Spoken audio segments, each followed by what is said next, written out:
Hi, good morning. It's Jim from the Mavstar Observatory. Before we talk about this article and a few other things that's related to this, I just want to say thank you to the few people that have been supporting us over the last couple of days. And that later on in the video, if you want to help support us, I'll mention the links down below. And it's entirely up to you if you want to jump in and give us a hand. So, as you can see, this is an article from January to the 24th, 2019, earlier on this year. And there'll be a new one of these articles coming out, I take it this January 2020. But as you can see from the title, a new abnormal. It is still 2 minutes to midnight. What they're talking about is the doomsday clock. And this is, I believe, a group of scientists, around about 15 Nobel laureates, or literates should I say, that have got together to assess the risks that humanity face. And as you can see from the subtitle there, humanity now faces two simultaneous existential threats, either of which would be cause for extreme concern and immediate attention. These major threats, nuclear weapons, climate change, were exacerbated this past year by the increased use of information warfare and undermined democracy around the world, amplifying risks from these and other threats and putting future civilization in extraordinary danger. And it states that there is nothing normal about the complexity and frightening reality just described. What they're talking about is just a few of the obstacles I describe on the gauntlet, but these are enough in these people's eyes to bring the clock just to 2 minutes before midnight. Apparently when it gets to midnight, that's it, it's doomsday, it's time over, that's it, you've had your chips basically. And that's really how close they see the threats. I mean, there's a whole 12 hours of risk and we are just 2 minutes away from midnight. And just for those three reasons there mentioned. I just want to mention a few other things. We're in a time where we face more than just these three threats, nuclear weapons, climate change and the use of information. We're in a time where a rare event is taking place. The last time a completed magnetic reversal took place on this earth was 180,000 years ago. Before that, it was every 300,000 years, so we're overdue by 500,000 years or 500,000 years just in this anomaly, and this anomaly is back here in our times. We're also in another rare event, only a few hundred years ago, the last time we experienced the solar minimum during the Maunder minimum. Here we are again facing another grand solar minimum, and not even yet at the equilibrium point of that. So we've not reached the point where things begin to get better from that point on. So we've still got, years to go before we even see an equilibrium. That's if we do to start with. I mentioned it yesterday that there was 1,000 farms going offline in Europe, and we are seeing masses of farms around the world go offline, and we're losing arable cropping land. That puts the very food in our shops that we enjoy, the luxury of just going to the shops to buy, and bring home. Makes life very convenient for us all.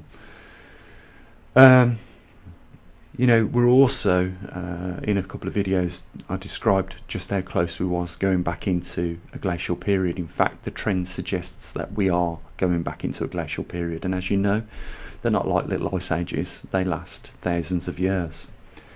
Adding to this, we face economic situations that put us at threats. A lot of countries now have built up, world debts well beyond the GDP of the country.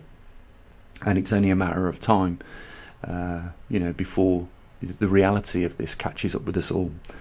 And again, we are faced with a world where they talk about democracy, freedoms, and we see what these crazy world leaders that won't step down from power in some countries do to hold on to that power. I don't need to point the fingers at any countries. I think we can work out which countries we're talking about. And of course, we live in a time where, you know, these organisations that have been funded by the taxpayer do not come forth with information that they have been taking that money to deliver on. You know, we live in a time now where the lies are very frequently told. So we're clearly left in the dark.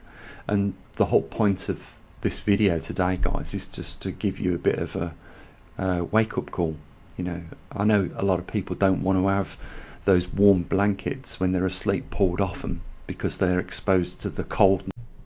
But the reality of the fact is that this train that we're all on board, humanity, has already started to slow down and almost come to a stop. And when it does, 7 billion people will be getting off all in one go. And you can't ignore the coincidence of this time period that we're all in right now. You know, by some synchronicity, all these things have lined up at the same time. And, you know, it is only going to take one of them to trigger something that affects us all on this planet. You know, climate change is a slow inertia, but we're starting to see the effects of it.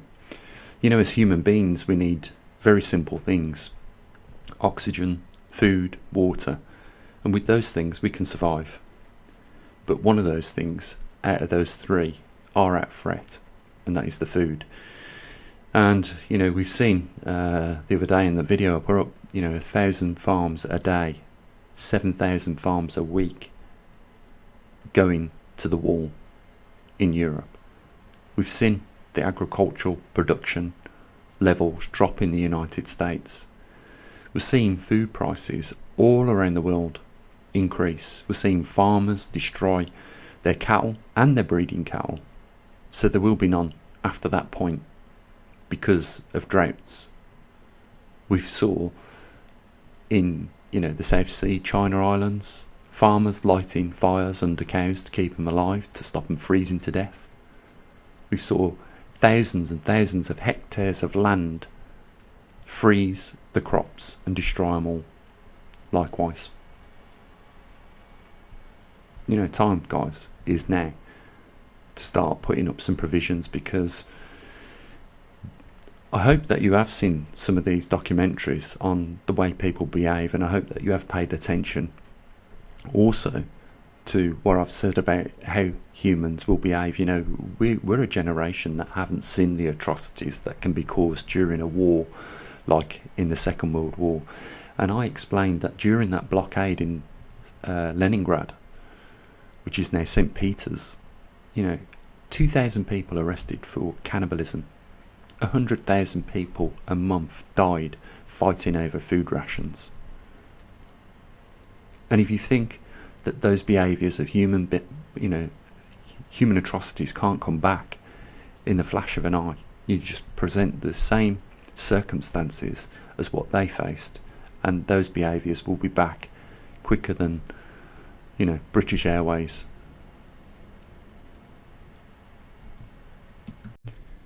I don't have a crystal ball, so I cannot give you the exact date and time in the future where one of these atrocities is going to catch us out. You know, we monitor the magnetic pole reversal taking place right now. We monitor the magnetosphere. We monitor the amount of muons and now background radiation. You know, we monitor the intensity of these high intense regions around the world. And, you know, with regards to what goes on behind doors in these government departments, with regards to their strategies that they've got and their plans that they've got, you know, we can only guess. But one thing we know is that, you know, human life to a lot of these people is expendable, and it's never them that go on the front line of any war or have been on the front line of any war in the past. So, you know, it is us that's the vulnerable ones. And like I say, that train is very shortly going to be stopping, and at that point 7 billion people are going to get off, and that's a big crowd that you don't want to be mixed up in, guys. You know, if you can hop off the train just before it stops, get yourself some provisions that will last you for at least a couple of months. You know, get yourself the means to light fires, get yourself a temporary shelter that you can easily erect. You know, just expect the worst. And, you know, do your best at that time, but don't do nothing. You know, it is 2 minutes to midnight, guys.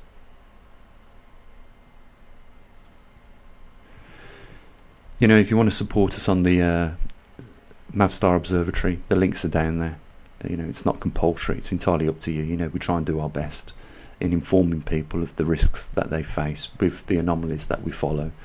And, you know, we record our data honestly, fairly, relate back to you guys. So, you know, if you want to support us, the links are there. And, you know what, I'll catch up with you in the week some point. Take care. As always, bye for now.